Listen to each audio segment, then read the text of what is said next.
mengisi Bapak Ibu di saat anak Bapak Ibu kampung pulang. Berdasarkan Undang-Undang MD 3 Pasal 80 ayat I dan J disebutkan bahwa anggota DPR berhak mengusulkan program melalui mitra kerja.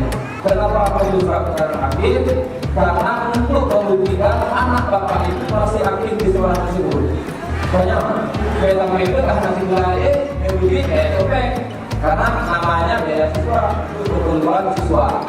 Kalau untuk mengambil uang ke bank itu harus dengan orang tuanya. Nah, jadi yang saya pertanyakan, jika orang tuanya di sana, apakah boleh melalinya yang sekarang? Yang banyak untuk masalah yang itu mengerti bahwa dipakai dana keluaran itu bank ibu pakai itu. Assalamualaikum warahmatullahi wabarakatuh.